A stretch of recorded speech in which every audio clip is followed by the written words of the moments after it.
Now I'm going to actually teach you, now that you have the backstory, I'm going to teach you why these women are wrong, and I'm going to give you the accurate biochemistry behind this claim so that you never, ever, ever have to question this nonsense ever again. You will just know in your brain, okay? So it's time for biochemistry.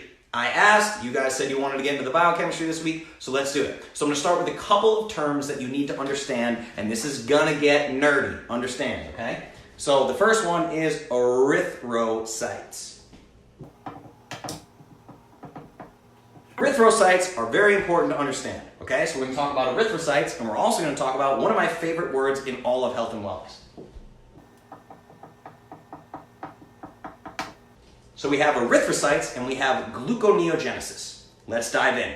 Erythrocytes are a type of red blood cell in human beings. Now, these are the only cells in the human body that actually require glucose for survival, meaning they cannot run on ketones, they cannot run on fatty acids, okay? So these erythrocytes are the only cells in the human body, it's a type of red blood cell, without glucose, they die. That's because erythrocytes don't have a nucleus and they don't have their own mitochondria. So they can't create their own energy, they cannot burn fat for fuel. So without glucose, they die, okay? Now, the thing about erythrocytes, these red blood cells, is if those red blood cells die, you die, okay? So this is where this comes from. They need glucose or they die. So if you ever run out of glucose and these cells die, you die. This is serious stuff, okay? So we're going to talk about gluconeogenesis and how gluconeogenesis plays into these things called erythrocytes and how this all works together. So here's the big, giant lack of common sense that we run into when dealing with these mainstream health and wellness professionals. They hear terms in biochemistry like glucose is required for human survival. Quote, glucose is required for human survival. And they translate that in their own brain into, quote, carbohydrates are required for human survival, end quote. Do you see the difference? Glucose is required for human survival versus carbohydrates are required for human survival, okay? Well, you know what I'm going to say next.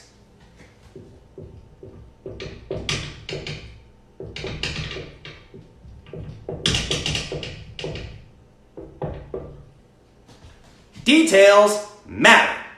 Details matter, details matter, details matter. These people are mixing up glucose with dietary carbohydrates, which no so-called expert should ever do. This is an unacceptable mistake for a trained professional. I mean, it's an unacceptable mistake for me, in my opinion. I am a professional musician with a podcast, right? And it's beyond unacceptable for me to teach you that, let alone what this means for healthcare professionals, healthcare providers. It is beyond unacceptable for a healthcare provider to tell you that dietary carbohydrates are required for human survival simply because of the fact that glucose is required for human survival. They are mixing up glucose and carbohydrates, two different things. So let's dive into digestion to help you understand this further. Digestion is the process of breaking down foods into their simplest molecules. Now for more, you can watch my essay called Basics of Human Metabolism. So the process of human digestion and metabolism is breaking things down to their simplest points, right? So carbohydrates get broken down into glucose. Protein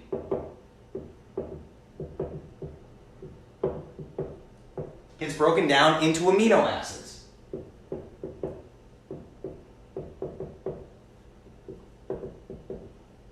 Fats get broken down into fatty acids. Now, all of these, glucose, amino acids, fatty acids, these are all required for human survival. However, only two of them are what is called essential nutrients.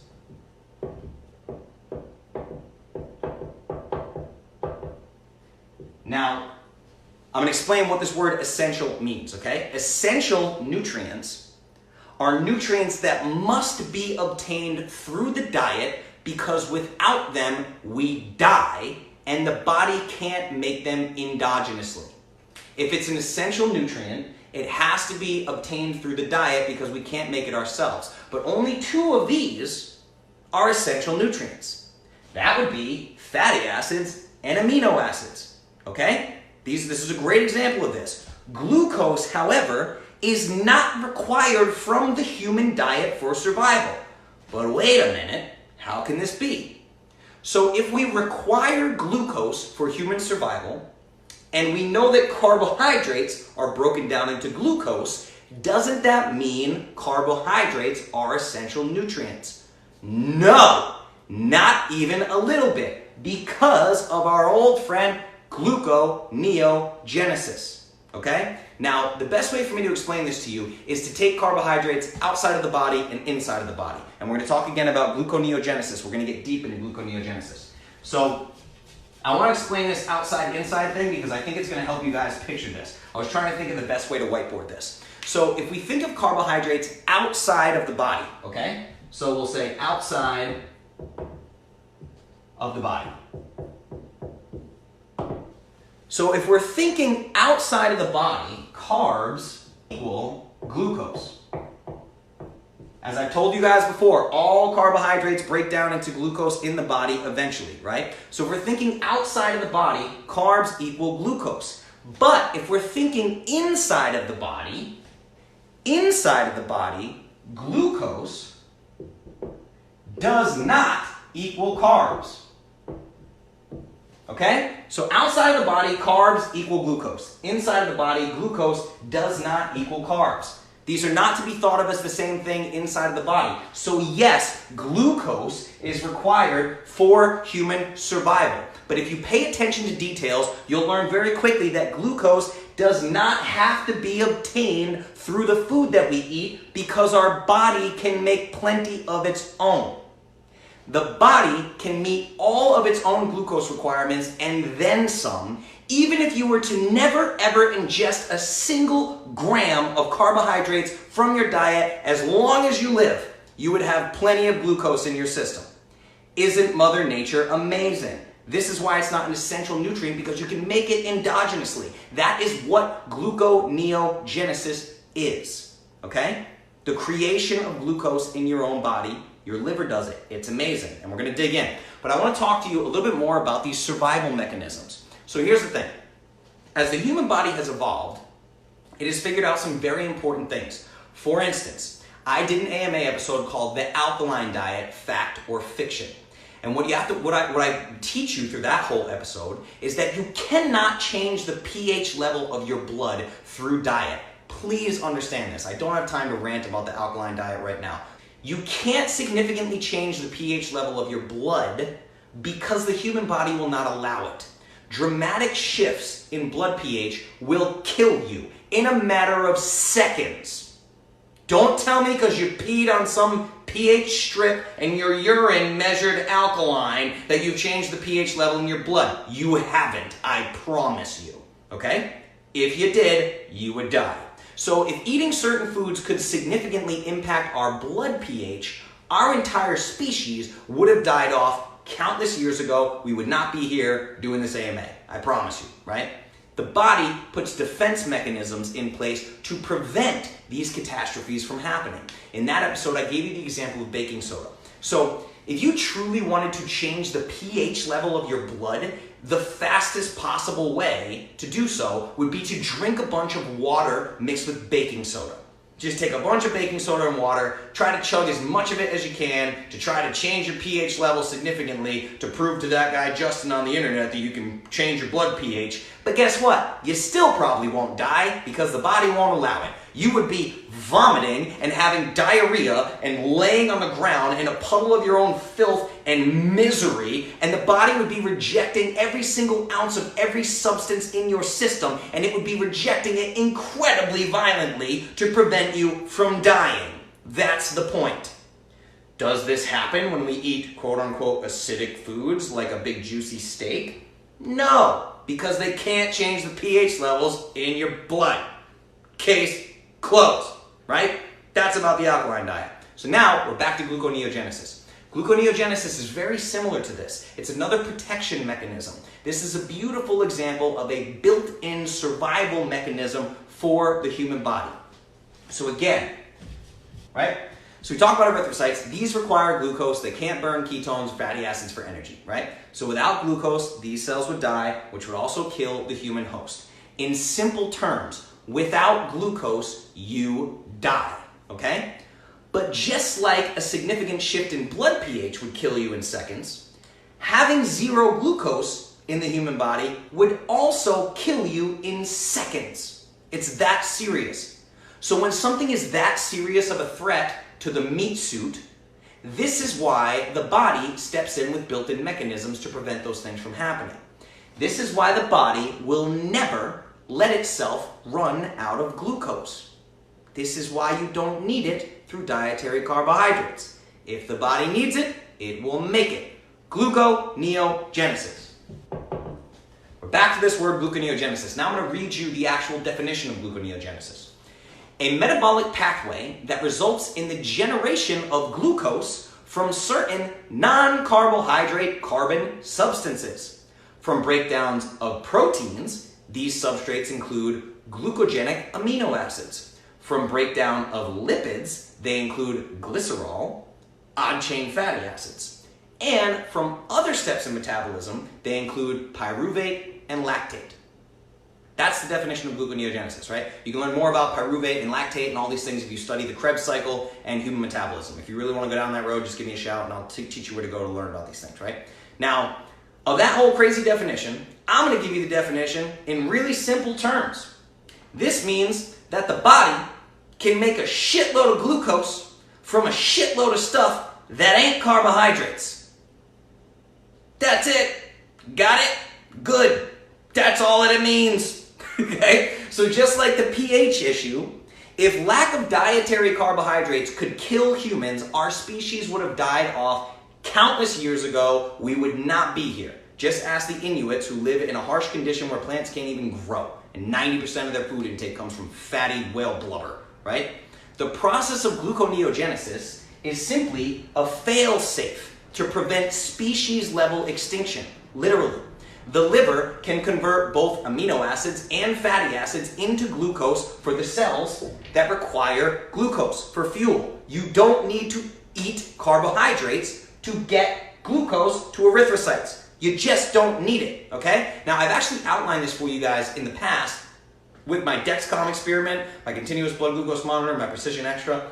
I've done these examples that I put up on Instagram where I will fast. I'll do an extended, I did a 5-day fast and worked out once or twice a day through the whole fast, but I'll do these little tests where I'll fast for at least 24 or more hours. This way I know all my liver glycogen is depleted, right? I have no glycogen in my liver that I can use. So I'll go into an extremely glycolytic exercise on purpose, something like kettlebells or time under tension or rolling jujitsu. I will choose something that is such a high energy demand that I can only burn glucose for this activity. So I'll measure my blood sugar before the activity, measure my blood sugar after.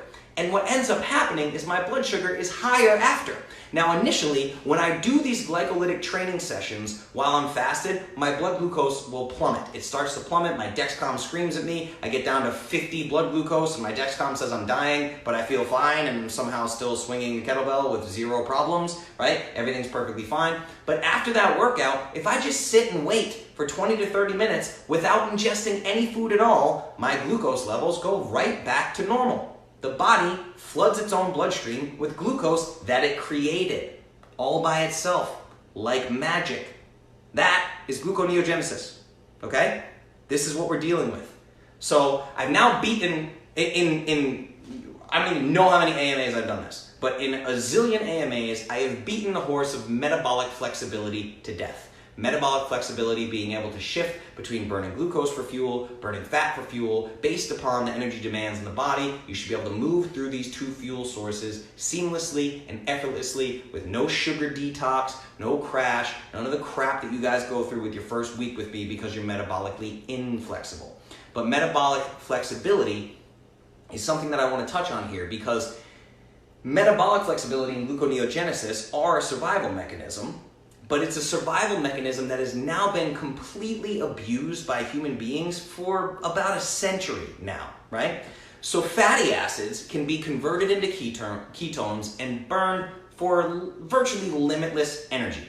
For instance, there was an obese human that fasted for 382 days. In 1971, this guy's name was Angus, which is hilarious. And he fasted for 382 days, and he lost 276 pounds.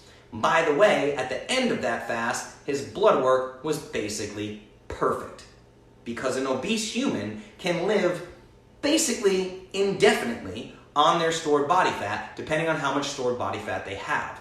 Why did this guy lose all that weight, become very healthy, a very healthy body weight with healthy blood work? Because this is how the human body is supposed to work. Fat storage is literally just storing calories for survival in times of food scarcity. But we have hijacked that system now because we live in this world of food abundance on every corner, which has never before existed in the history of the human species. So fat is so easy to store because fat should be the fuel of choice for about 99.9% of your activities as a human being. Should be, okay? Now, ketones burn much more efficiently than glucose. They burn much cleaner, but they burn slower.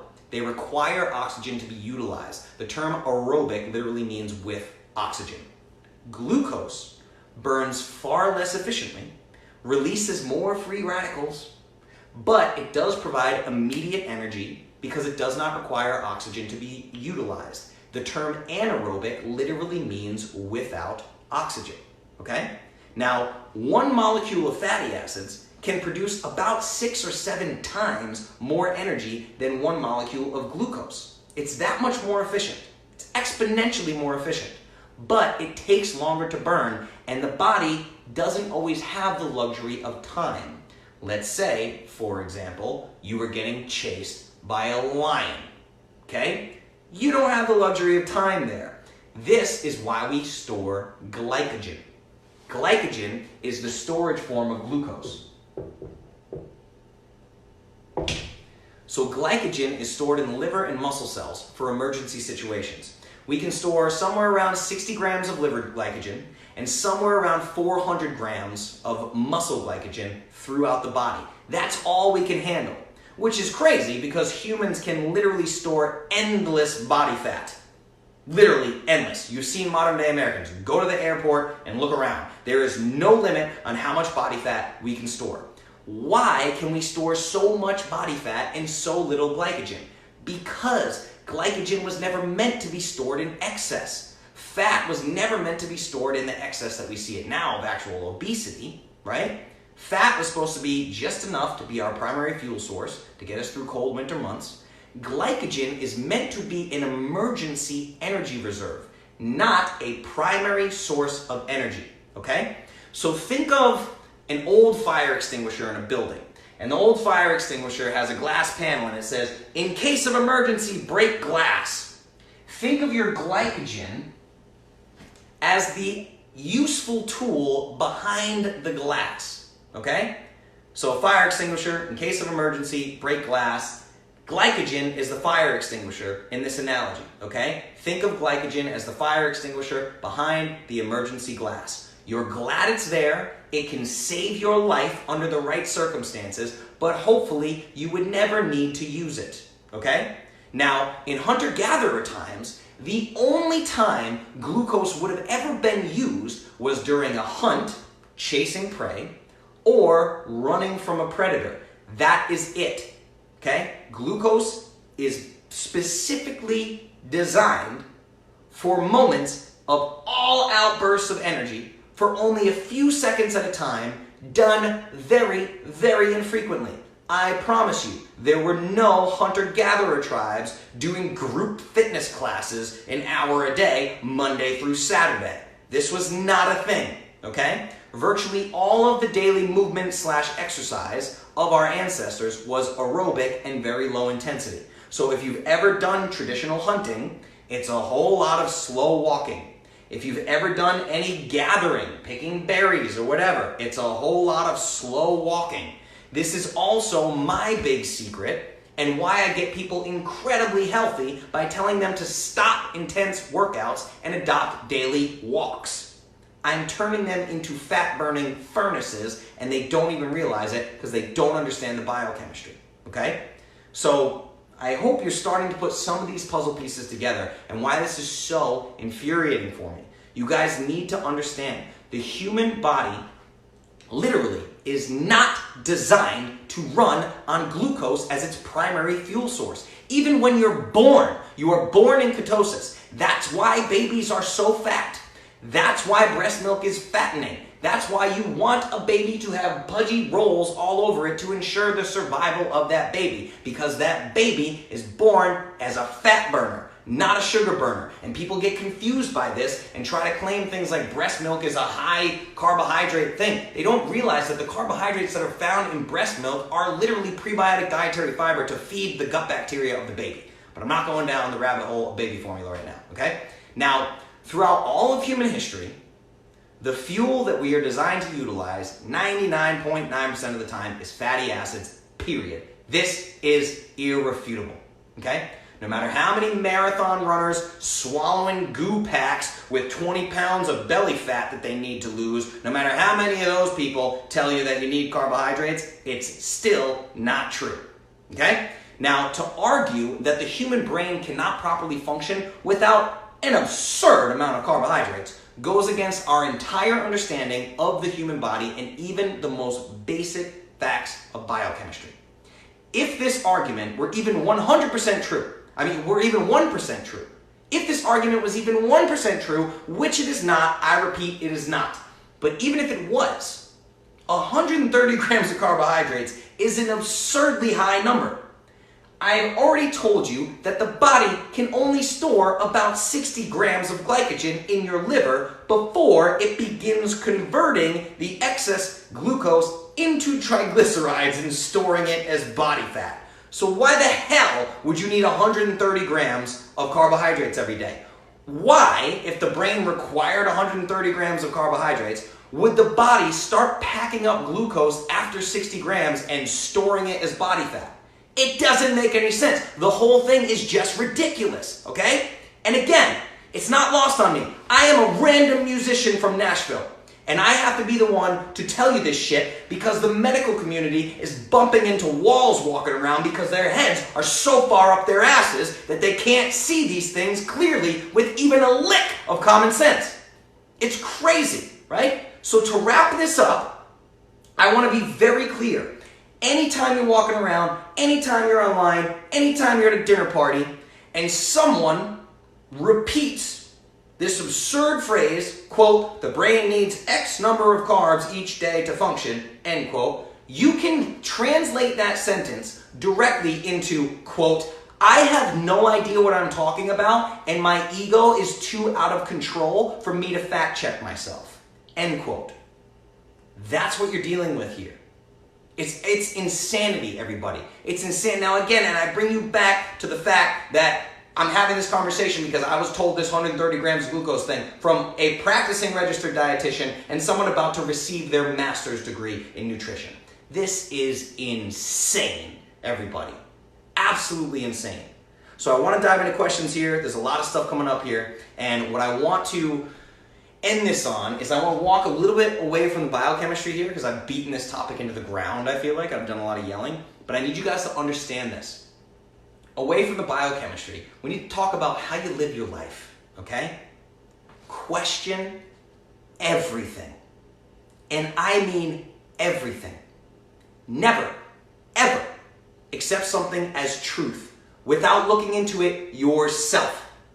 And certainly, never parrot something out loud if you haven't fact-checked it yourself. That makes you an irresponsible person. And that is how these ridiculous myths spread. And it's not the first time. The medical community is full of these bullshit myths everywhere. Another great example is the maximum heart rate. Your maximum heart rate is 220 minus your age. That's your max heart rate. This is the max heart rate that all the machines in the hospitals are programmed on. Their algorithms are programmed around this. All of your Fitbit trackers and your treadmills and all the things and all the gyms are focused around this max heart rate. 220 minus your age equals max heart rate. Guess what? That was made up out of thin air as well. And the whole medical and fitness industry runs on it. Made up out of thin air. In fact, they've done studies on this. They'll take rowing teams, college-aged boys that are rowing, men, whatever, and they will stay above their maximum heart rate, according to that figure, well above their maximum heart rate for hours.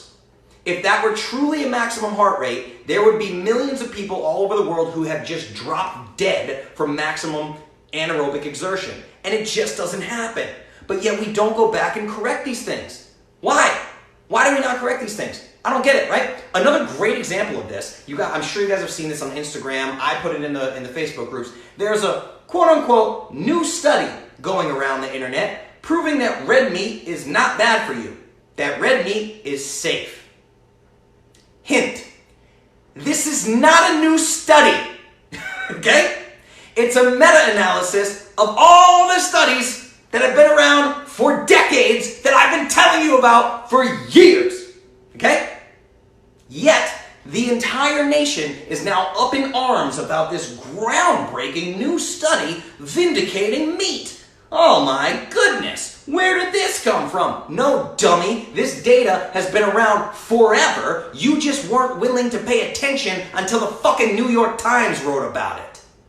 'Cause you swallow shit blindly.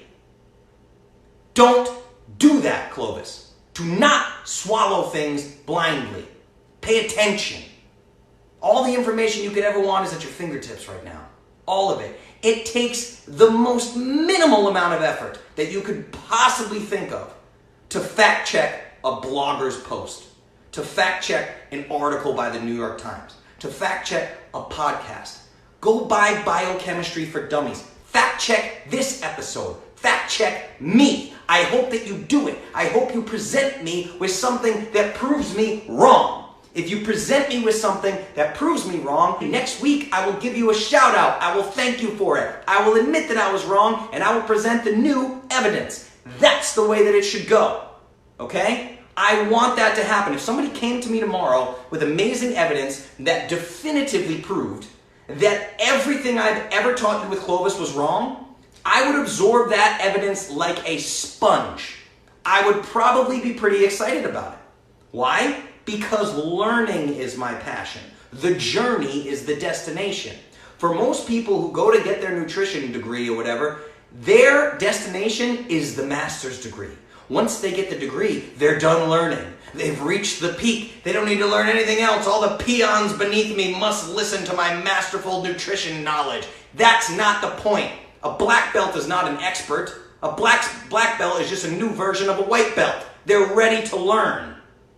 That's the way that this works, everybody. Do not parrot things, right? I just want to learn the truth. If it turns out that my beliefs are wrong, I want to learn the truth. I don't care if it means I was wrong. I don't attach my self-worth to whether or not I'm wrong about nutrition. My ego is not wrapped up in my nutrition knowledge. All that happened was I set out years ago to learn the truth about human health, and now I share only the things that I have vetted to the extreme point of believing that they are worthy of sharing. I used to eat brown rice and tilapia 5 times a day. I've never told you to do that. I did that for years. I've never once shared it with you. Why? Because I was very, very wrong. Okay? It's not bad to be wrong. It's just important to understand that you need to change your habits. Don't parrot things. That's how this nonsense gets started. The entire purpose of science is to learn where you are wrong. That's the point. It's to disprove your current belief system. That's literally the entire purpose of science. The purpose of science is not to have a pissing contest and treat your patients like they are beneath you because you have some fancy letters behind your name. Go fuck yourself. Okay? That's how I feel about your fancy credentials. Don't care. Stop hurting people.